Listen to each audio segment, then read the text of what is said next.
Alliance's State of the Association address for this week, January the 12th, 2017. I'm still getting used to that 2017 thing, so but we're only halfway through the first month, so no big deal. All right, so this time we need to go over our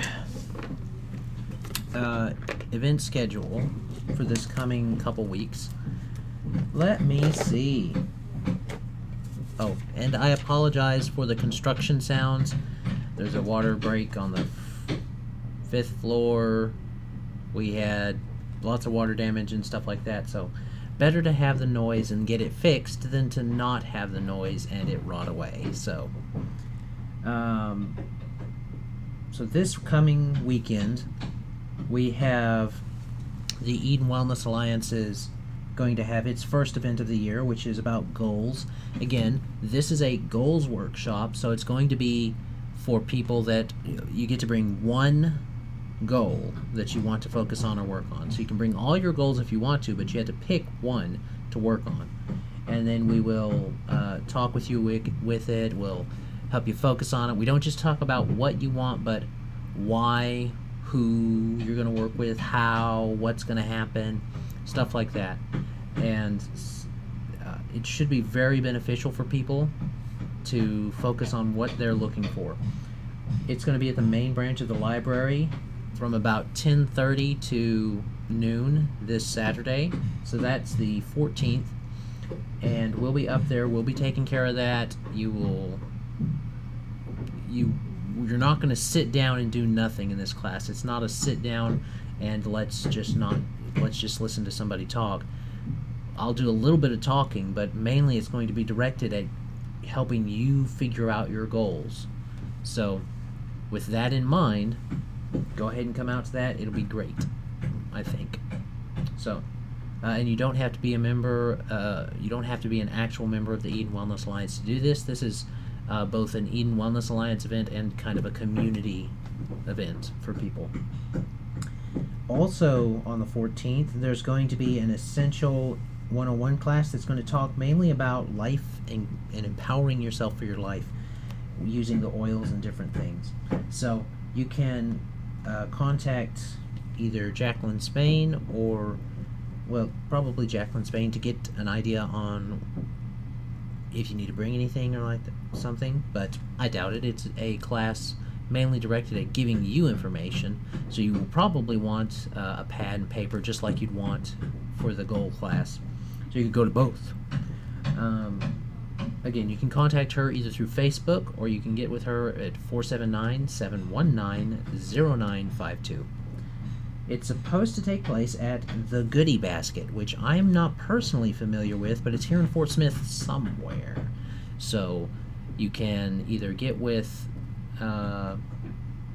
Jacqueline to help figure that out, or you can get yourself Google in it.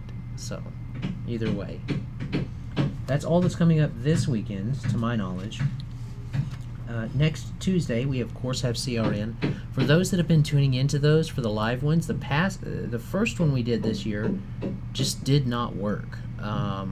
It cut off about 10 seconds in, and that was my fault. That was my personal technical difficulty, because there was a problem with the I did not have the computer plugged in like I thought I did, and it just lost power. That's not going to happen today. I've got it plugged in. This week's was, if you go there and you try to watch it where we have it listed, it just does not come, the sound does not come through, which is odd because I didn't change any settings or anything like that, but it appears that it caused that something changed. Now, the Sweet Bay there that we do the event at, that we do the CRN at, has changed the way their internet works. You have to have a code to get in and stuff. I'm not sure if that's affecting it. Perhaps it was because maybe it wasn't getting enough bandwidth. Maybe they limit the bandwidth on certain things. So, I don't know. we'll have to see if we get to broadcast those anymore, or if we have to kind of record them and then set them up, which is a bit more of a hassle to me, for me to be able to do it. I'm not saying no, I'm just saying it might be a bit more difficult, or you might not get them as frequently as you might want them. So I still encourage people to go ahead and come out to those CRN events. They happen at the Sweet Baked Coffee, Tuesday. The next one's Tuesday the 17th. It's going to be from 8 to usually 9 is when we get out of there, right around 8 to 9. And everybody gets to share, local businesses get promoted, etc., etc. Also that day, from about 11 to usually around 2 o'clock, we're having the Egg and I event for those that are interested in essential oils, more information, question and answers, stuff like that. It's going to be themed around a New Year, New You type setup.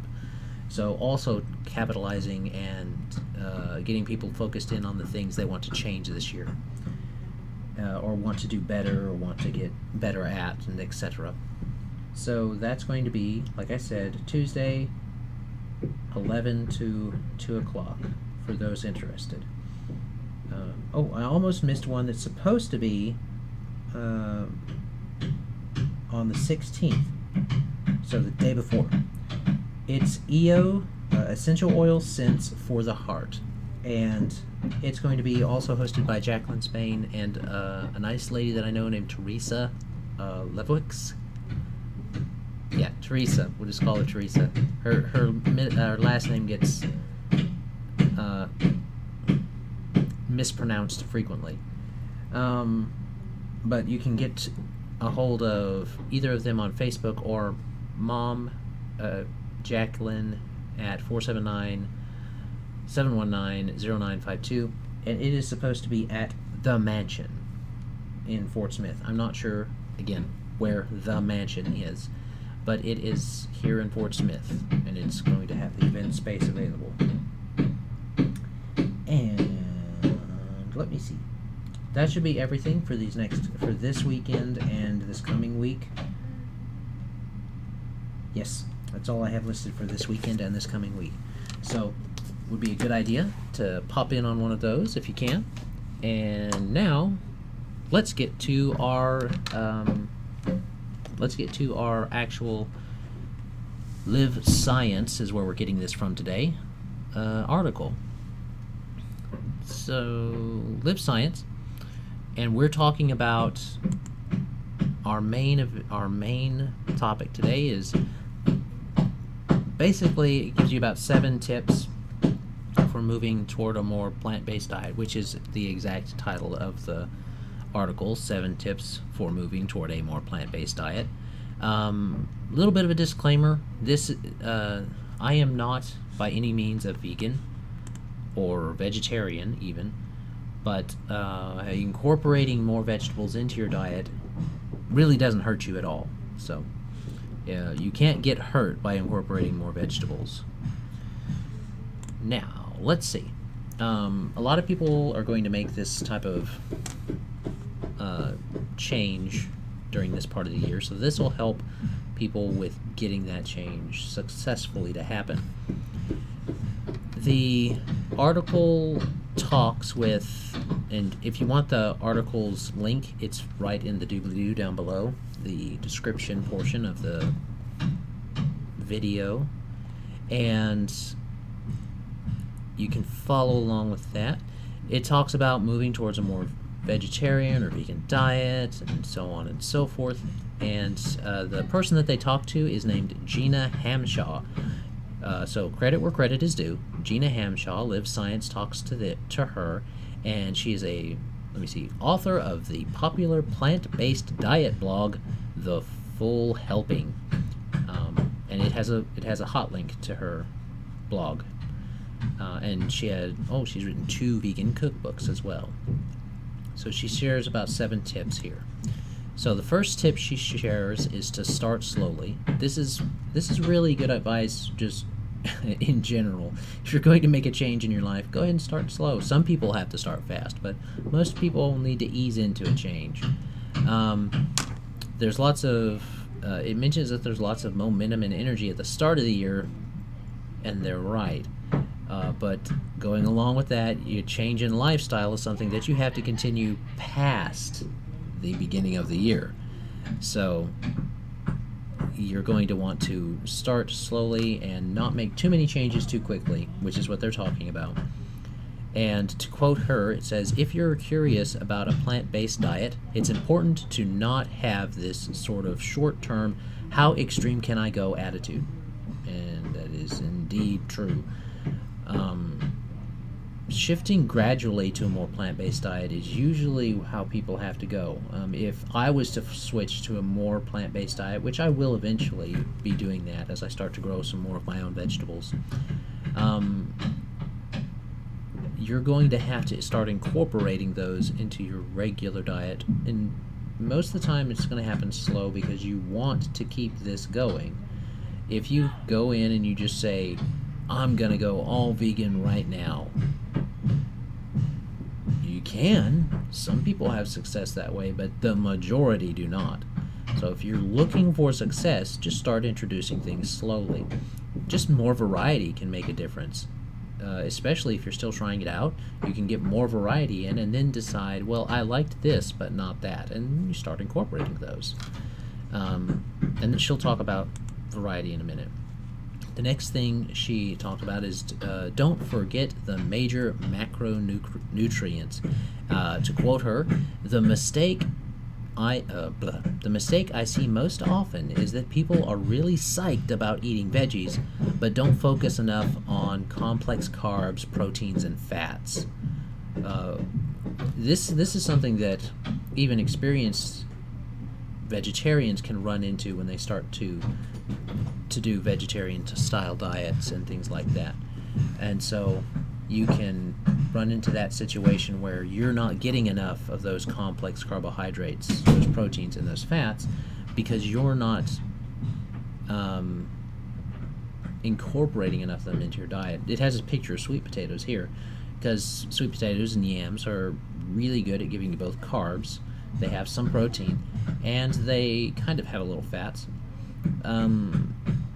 They help build a few things. Let's get another quote from her. For example. Okay. She talks about her 10 different vegetables and tahini dressing in a giant salad. It says here, wow, and then quote, "That's super awesome. Wow, that's super awesome," Hamshaw said. "I don't see where the protein or complex carbs in that meal is to help." Is there a typo there? Meal is to help keep you full for 4 hours, which is a thing that you can run into with vegetables only. And she goes on to list things like pumpkin or squash seeds, roasted sweet potatoes, marinated tempeh, Tempeh, on a salad, etc. So incorporating those nuts into your salad helps it last longer, and nuts are vegan safe. If you're going all the way vegan, they're definitely vegetarian safe, and so on and so forth. They are allowed down there. Alright, next, she encouraged people to have fun grocery shopping. Now, she talks about getting the essentials like fruits, vegetables, whole grains, and legumes. But she also says the rest of the budget that you have for your grocery can be discretionary, which is true. There's lots of things that you can find. Some vegans won't eat cheese, which is okay. That's their decision. Some vegans won't eat any animal products. If that's the type of vegan you are, you're really going to have to not just restrict your diet, but also find a lot more ways to get that protein and stuff you would get from a cheese or an animal source at all into your diet somehow. Now, this is not a specific thing of this is where you get your proteins if you're vegan or something like that. This is just an article on making sure you do have some recommendations to help you through that shift. And not all of the vegan safe stuff is going to be tasteless or vegetable heavy and taste like vegetables all the time. Sometimes chocolates can be found, as she mentions, to have vegan safe situation going on. And the reason I'm using vegan as the mark that I'm talking about is because if it can be vegan, it can be vegetarian. Okay? Because some vegetarian is not vegan. Vegan is usually you have almost no to almost no animal products in your diet, and that includes milk and cheese and anything else that you can think of that comes from an animal. But a vegetarian will eat things like cheese and stuff like that, even though it's an animal based. So she mentions faux meat products. You got to watch those. You want to make sure that you're not going into a lot of soy, because soy is fine in small amounts, but you do not want to start getting all of your protein from soy. It just doesn't. Your body's not meant to have a main soy diet for your proteins and stuff. Her main takeaway is to make sure that you have fun and keep things interesting on your shopping trips, and don't put too much pressure on yourself to stick to only the traditional ultra-healthy staples. Okay, have fun mainly, because you can find lots of stuff that's fun. Next, she recommends using leftovers for lunches. This is good regardless of whether you're going more vegetable or just wanting to make sure that you spread out your funds.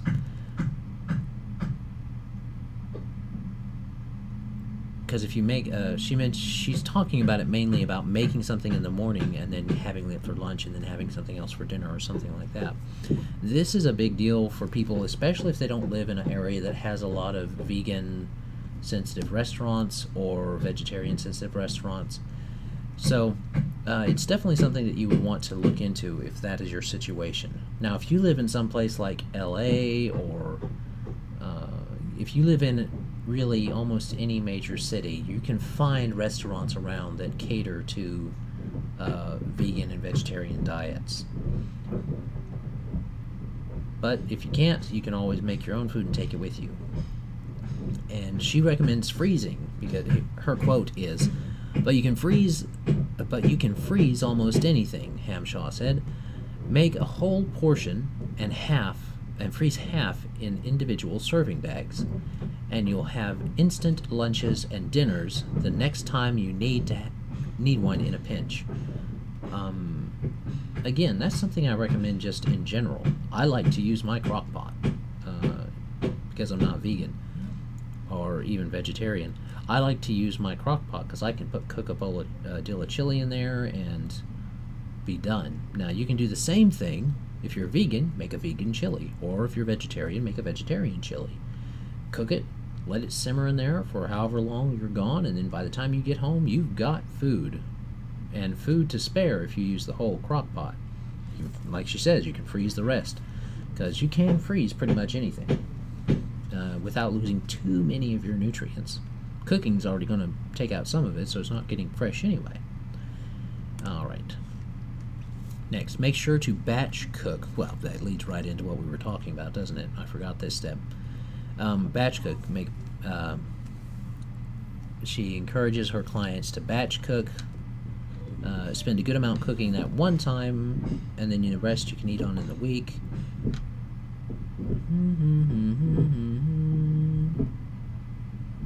Big batch of hummus. Hummus is usually safe for vegetarians and vegans. Yeah, it's basically what we were talking about just a second ago. Make a big deal of something that you like, and then you can supplement it through the week with what other things you like.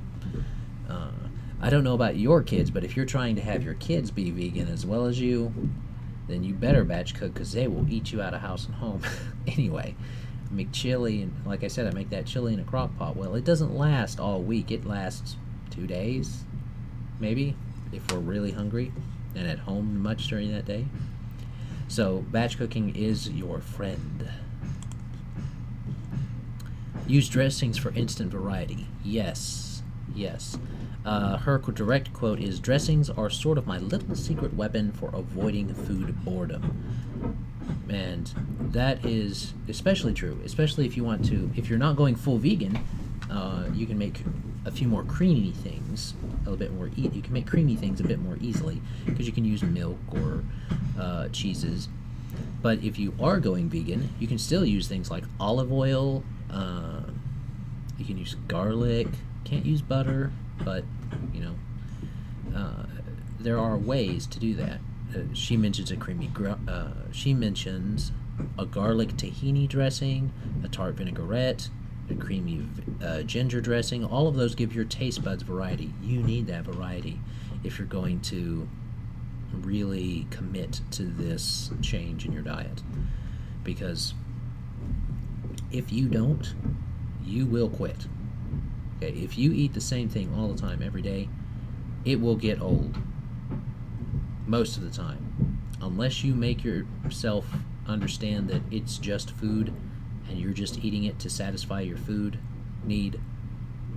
Then you can change your mindset about it, and your mindset changes your expectations and so on and so forth. But most people like to have variety in their diet. Even people that can't have variety in their diet would like variety in their diet. And your body kind of needs variety. If you're not supplementing and you don't have variety in your diet, you will not be healthy, period. Whether you are vegan or whether you're the carnivore, doesn't matter. You have to have that variety in your diet, or you're not going to really have much to go on as far as health. So continue that variety. Here's one that we alluded to earlier. Ease in with foods you already know you love. Like if you know you like cucumbers, incorporate cucumbers a bit more. If you know you like carrots or broccoli or bell peppers or something like that, go ahead and incorporate them. Familiar foods can help you introduce ones you're unfamiliar with. If you try a diet, let me do her quote. "Most of us know and love a lot of plant-based food already." Well, that was a little much of a quote. I thought they continued it, but they did not.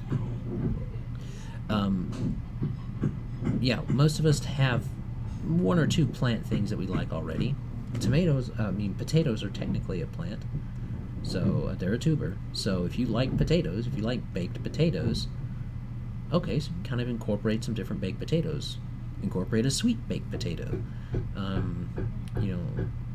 Honey. Honey is not necessarily a vegan safe thing, but it is vegetarian safe if you are allowing plant-based things into your diet.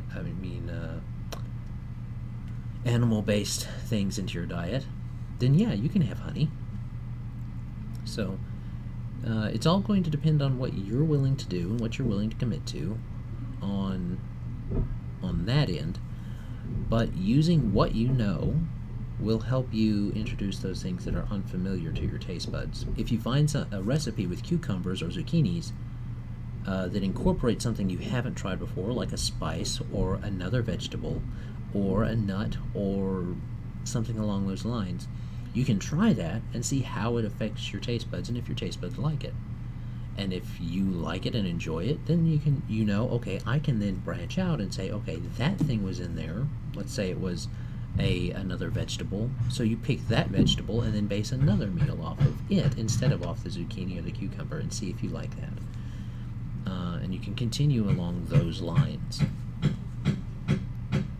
And that's kind of where where the article ends, because the 9th page of their thing is just them